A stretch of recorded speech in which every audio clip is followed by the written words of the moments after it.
নমস্কার। Voter SIR সংক্রান্ত এই ভিডিওতে আপনাদের সবাইকে স্বাগত। আপনারা হয়তো সবাই জানেন যে আপনাদের যাদের লজিক্যাল ডিসক্রিপেন্সি ছিল এসআইআর এর সাপেক্ষে অথবা আপনাদের যাদের ২০০২ এর কোনো লিঙ্কেজ ছিল না।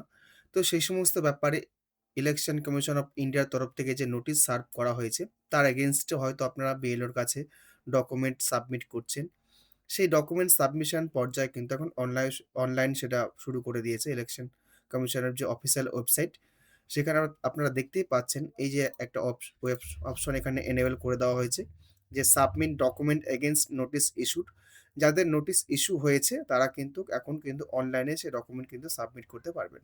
আপনারা যেখানে থাকুন না কেন, আপনারা যারা বাইরে আছেন, রাজ্যের বাইরে আছেন অথবা দেশের বাইরে আছেন, তারা কিন্তু অনলাইনে আপনাদের পেপারসটি কিন্তু সাবমিট করতে পারবেন। তবে যারা নোটিশ হাতে পেয়েছেন তাদেরকে অনুরোধ করব, আপনারা অবশ্যই আপনার নিকটবর্তী বিএলওর সঙ্গে আগে যোগাযোগ করুন। কোন ডকুমেন্ট সাবমিশন করতে হবে কি না হবে, এগুলো আগে জেনে নিন। তারপর সেখানে সেই ডকুমেন্ট অবশ্যই সাবমিট করুন। তো এবার আমি দেখাবো আপনারা কি করে বুঝবেন যে আপনাদের নামে কোনো নোটিশ ইস্যু হয়েছে কি হয়নি। এর আগে সেগুলো কিন্তু বিএলওর কাছ থেকে জানতে হতো।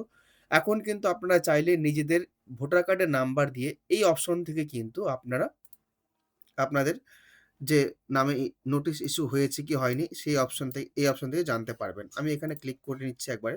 আমি অলরেডি লগইন করে নিয়েছি। আপনারা যদি লগইন করে না থাকেন, এখানে কিন্তু আপনাদের আগে লগইন করতে হবে। এখানে সাইন আপ এবং লগইন দুটো অপশন থাকে এনেবল। আমার এটা লগইন করাই আছে। যার জন্য এখানে ডিফাইন্ড দেখাচ্ছে। আপনারা সাইন আপ করা না থাকলে সাইন আপ অবশ্যই আগে করবেন, তারপর লগইন করবেন। আমি লগইন করে নিয়েছি অলরেডি। এবার আমি এখানে এই অপশনে ক্লিক করছি submit document against notice issued. এখানে ক্লিক করলে পরে এখানে আপনার কিন্তু সেই যে এপিক নাম্বারটা ইনপুট করতে বলবে এবং এপিক নাম্বারের সঙ্গে যে মোবাইল নাম্বারটা লিঙ্ক করা আছে সেই মোবাইল নাম্বারে কিন্তু ওটিপি পাঠানো হবে। সেই জন্য আপনাকে মোবাইল নাম্বারটা ইনপুট করে সেন্ড ওটিপিতে ক্লিক করতে হবে। সেন্ড ওটিপিতে ক্লিক করলেই আপনি জানতে পারবেন আপনার নামে নোটিশ ইস্যু হয়েছে কি হয়নি। আমি একটা ভোটার কার্ডের নাম্বার ইনপুট করে আপনাদের সামনে ভিডিওটা রিজিউম করছি। আমি ভোটার কার্ডের নাম্বারটা ইনপুট করে দিয়েছি, এবার সেন্ড ওটিপিতে ক্লিক করছি। এবার ওটিপিটা চলে আসলে পরে আমি এখানে ওটিপিটা সাবমিট করছি এবং সার্চ অপশনে ক্লিক করছি।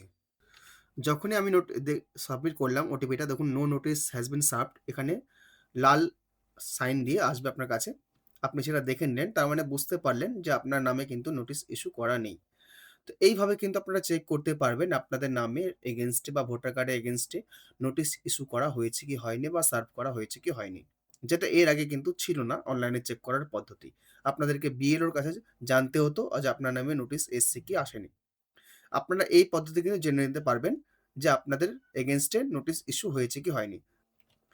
এবার লজিক্যাল ডিসক্রিপেন্সি যাদের এসছে তাদের কিন্তু অটোমেটেড প্রসেসে বিএলও আপনাদেরকে কনট্যাক্ট করে নেবে। সেক্ষেত্রে কিন্তু বিএলও চাইলে পরে ডকুমেন্ট নিয়ে আপনার কাছ থেকে কিন্তু তার সমাধান সে নিজেই করে নিতে পারবে। কিছু ক্ষেত্রে দেখা যাচ্ছে কি যাদের লজিক্যাল ডিসক্রিপেন্সি এসছিল, আপলোড করার পরেও বিএলও দেখতে পাচ্ছে তাদের নামেও কিন্তু নোটিস ইস্যু করা হয়েছে। তো আপনারা সেটা চেক করে নেবেন। যদিও বিএলওর কাছে জানতে পারেন সেক্ষেত্রে খুব ভালো কথা এবং সেক্ষেত্রে যদি অনলাইনে আপনি চেক করতে চান এই পদ্ধতিতে চেক করে নেবেন। আপনার লজিক্যাল ডিসক্রিপেন্সি আপলোড করার পরেও সেটা নোটিস ইস্যু হয়েছে কি হয়নি। আমি ভিডিও আর দীর্ঘায়িত করছি না। যদি ভিডিওটি ভালো লাগে অবশ্যই একটু লাইক করবেন এবং অন্যদের জন্য অবশ্যই শেয়ার করবেন। চ্যানেলে যদি প্রথমবার হন চ্যানেলটি সাবস্ক্রাইব করবেন। ধন্যবাদ।